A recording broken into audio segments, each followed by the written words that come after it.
देश प्रदेश में शुरुआत उत्तर प्रदेश की खबर के साथ। उत्तर प्रदेश के रायबरेली का मामला, 19 साल के युवक की कल मौत हुई थी।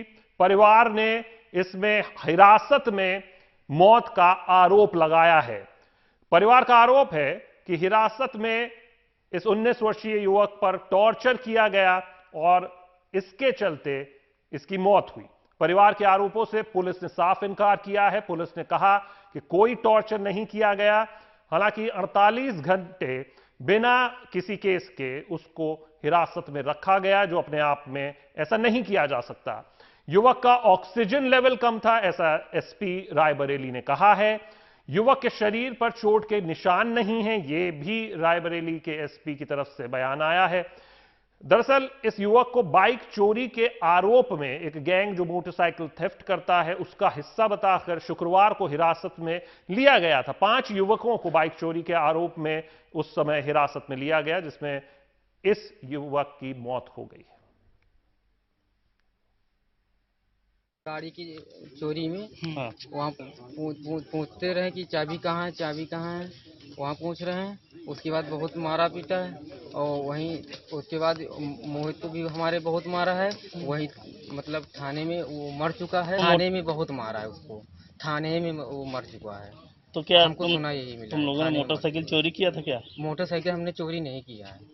5 मुलजिम इनको अवैध रूप से ज़्यादा समय के लिए 24 घंटे से ज़्यादा समय के लिए इलीगल डिटेंशन में थाने पे रोका गया था। प्रथम दृष्टया इसमें थाना प्रभारी लालगंज का दोष है और उनके ऊपर हमने तत्काल प्रभाव से निलंबन की कार्रवाई की है। दुर्भाग्य से कल शाम को मोनू ने कुछ शिकायत की अपने पेट में दर्द होने की व अन्य तबीयत खराब होने की। फिर उनकी तबीयत बिगड़ी और उनको तत्काल जिला अस्पताल रायबरेली रेफर किया गया। 8:30 बजे जिला अस्पताल पहुंचे, वहाँ डॉक्टर्स ने उनको डायग्नोज किया और उनके जो प्राथमिक सिम्टम्स थे वो निमोनिया के थे, फीवर के थे और ऑक्सीजन लेवल उनका काफ़ी कम था, लगभग 30-40 के बीच में ऑक्सीजन लेवल था।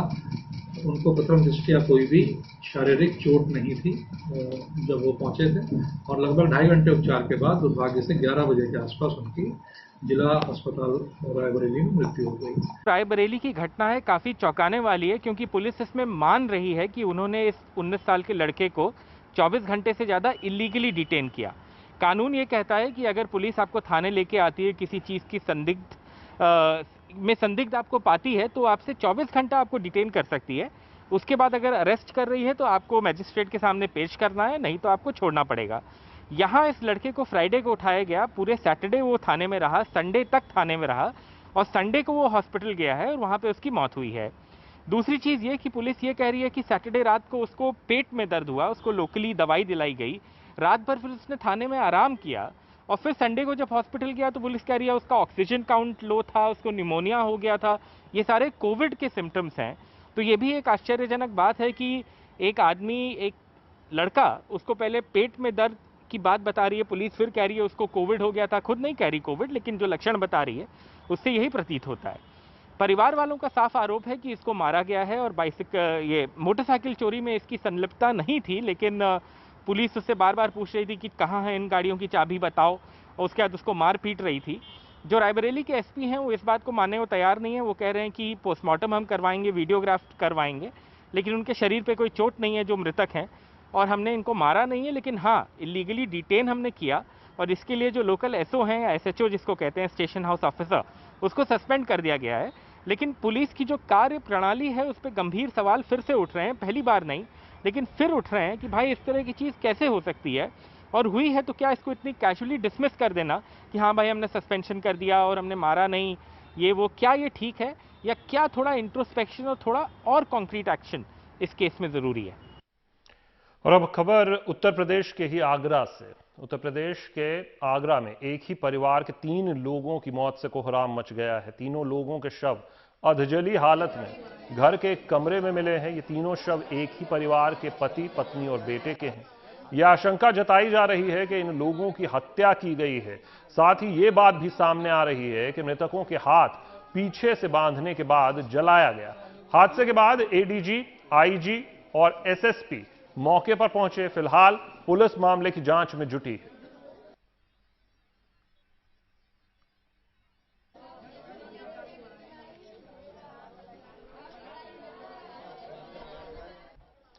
मध्य प्रदेश के 12 जिले भारी बारिश के बाद से बाढ़ की चपेट में हैं। बाढ़ और बारिश की वजह से पिछले 24 घंटे में राज्य में 14 लोगों की मौत हो चुकी है। बाढ़ की वजह से राज्य के 450 से अधिक गांव के लोगों को विस्थापित भी होना पड़ा है। बारिश की वजह से राज्य की 2 हाई कैपेसिटी ब्रिज गिर चुके हैं। ये दोनों ब्रिज सिवनी जिले के वैनगंगा नदी पर थे। पिछले 4 दिन की लगातार बारिश की वजह से सेंट्रल एमपी में नर्मदा, पेंच और वैनगंगा जैसी नदियां उफान पर हैं। बाढ़ और बारिश से सबसे अधिक प्रभावित जिलों में होशंगाबाद, भोपाल, छिंदवाड़ा, सीहोर, रायसेन, नरसिंहपुर, सिवनी, बालाघाट, हरदा, विदिशा और देवास शामिल हैं।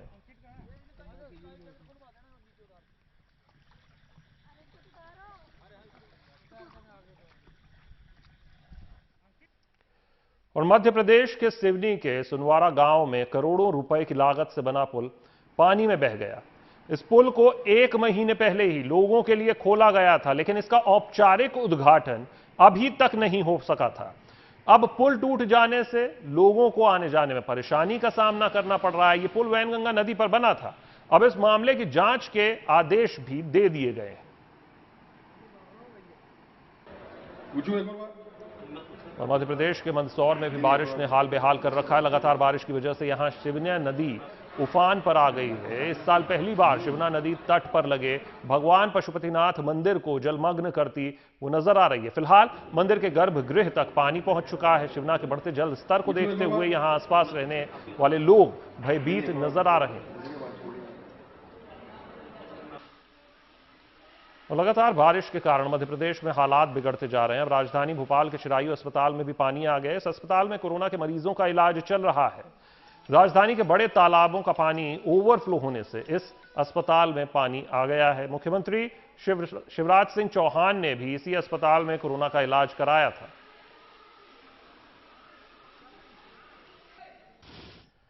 और मध्य प्रदेश में बाढ़ से हालात बिगड़ते जा रहे हैं। कई लोग बाढ़ प्रभावित इलाकों में फंसे हुए हैं। सीहोर में सेना के जवानों ने हेलीकॉप्टर के जरिए बाढ़ के बीच फंसे 20 से 25 लोगों को सुरक्षित निकाला। इनमें कई बुजुर्ग, महिलाएं, बच्चे भी शामिल हैं।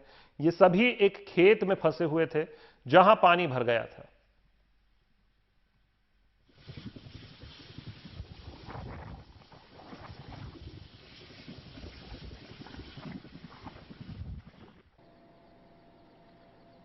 मध्य प्रदेश के छिंदवाड़ा में भी भारतीय वायुसेना के हेलीकॉप्टर के जरिए लोगों को सुरक्षित निकाला गया। सुबह से वायुसेना राहत अभियान में लगी है। वायुसेना की ओर से इस काम के लिए 5 हेलीकॉप्टर भेजे गए।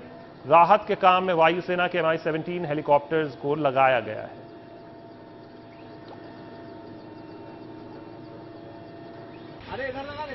मध्य प्रदेश के होशंगाबाद में बाढ़ से बिगड़ते हालात के बाद अब राहत बचाव कार्य के लिए सेना को बुलाया गया है। यहां तवा बांध के गेट खोले जाने के बाद हालात बिगड़े हैं। आसपास के गांवों में पानी घुस गया है। नर्मदा नदी खतरे के निशान से ऊपर बह रही है। होशंगाबाद में 164 बाढ़ प्रभावित गांवों की पहचान भी कर ली गई है। होशंगाबाद में एनडीआरएफ की टीम भी राहत और बचाव अभियान में जुट गई है। एनडीआरएफ ने कल रात भर चले राहत अभियान में पानी में फंसे 12 लोगों को बचाया। 345 लोगों को सुरक्षित स्थानों पर पहुंचाया। संजय नगर इलाके से 370 लोगों को सुरक्षित स्थान पर पहुंचाया गया। नरसिंहपुर और सीहोर में भी एनडीआरएफ की टीम राहत पहुंचाने में जुटी हुई है।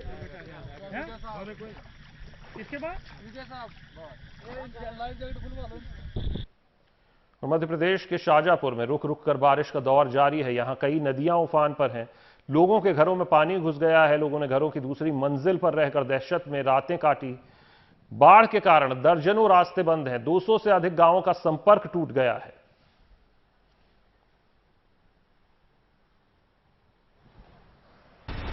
मध्य प्रदेश के मुख्यमंत्री शिवराज सिंह चौहान ने आज फिर बाढ़ प्रभावित इलाकों का हवाई सर्वेक्षण किया।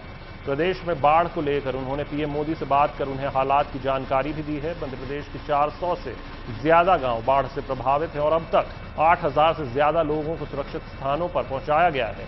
इस साल हुई बरसात ने मध्य प्रदेश में पिछले 21 साल का रिकॉर्ड तोड़ दिया है और इस वजह से 400 से ज्यादा गांवों में बाढ़ आ गई है।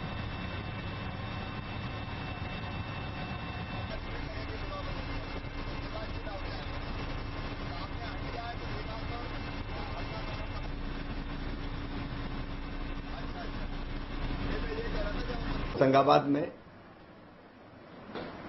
खतरे के निशान के लगभग 8 फीट ऊपर नर्मदा जी का पानी बह रहा है। कई गांव अभी भी जलमग्न हैं, लेकिन प्रशासन सब जगह पहुंच चुका है। पश्चिमी मध्य प्रदेश के कुछ हिस्सों में कल बारिश हुई, उसके कारण गांधी सागर बांध के गेट भी खोले हुए हैं और चंबल संभाग में लोगों को सतर्क किया है। यद्यपि खतरे के निशान से अभी काफी नीचे हैं। अब बाढ़ तो थम गई है। मैं पहले उनको धन्यवाद देना चाहूंगा जिन्होंने अपनी जान पर खेलकर डूबते हुए गांवों से कई लोगों को बचाया है। देश प्रदेश में अब खबर उत्तराखंड से। उत्तराखंड के नैनीताल में कालाडूंगी के पास बाढ़ के पानी में एक कार बह गई। पानी इतना ज्यादा था कि कार चालक अनुमान नहीं लगा सका। पानी का बहाव कार समेत ड्राइवर को भी बहा ले गया। काफी दूर जाने के बाद कार चालक ने उससे उतरकर किसी तरह अपनी जान बचाई।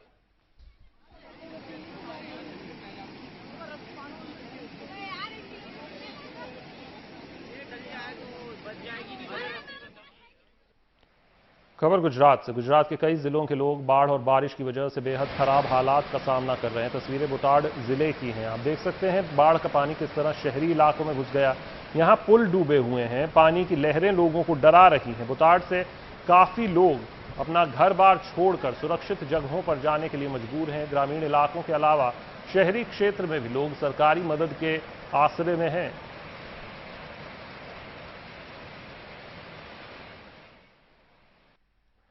गुजरात के कई जिले बाढ़ प्रभावित हैं। नदियां पानी से लबालब हैं। बाढ़ का पानी शहरी इलाकों में भी घुस गया है। अच्छे खासे रिहायशी इलाकों में सड़कें और मकान पानी में डूबे नजर आ रहे हैं।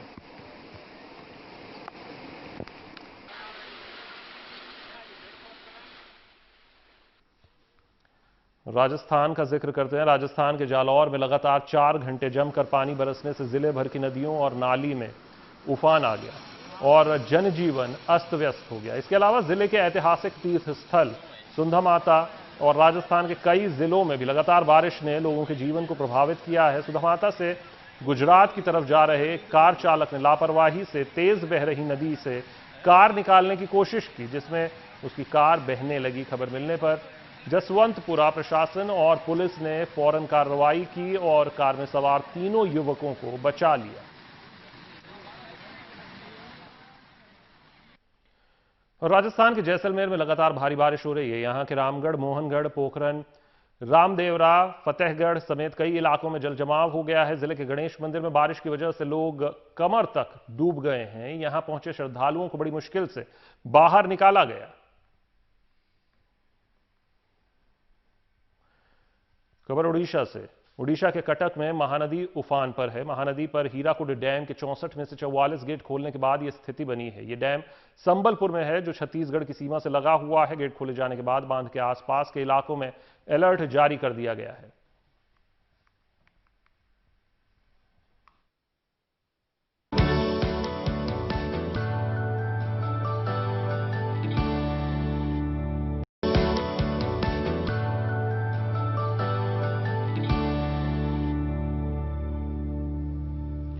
देश प्रदेश में अब खबर तेलंगाना से।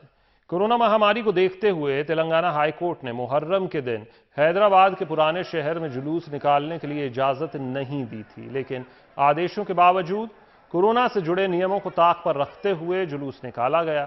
जुलूस में सैकड़ों लोगों ने हिस्सा लिया। इस दौरान न ही लोग सोशल डिस्टेंसिंग के नियमों का पालन करते दिखे, न ही लोगों ने मास्क पहना।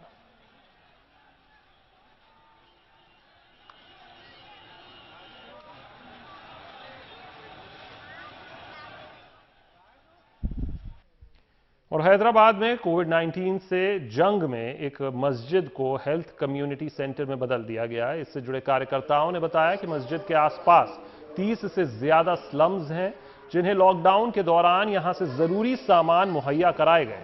अब यहां मस्जिद के एक हिस्से को हेल्थ कम्युनिटी सेंटर बनाकर इनकी दवाइयां और स्वास्थ्य का ख्याल रखा जा रहा है। गरीबों को यह मदद बिना किसी कीमत के फ्री में दी जा रही है।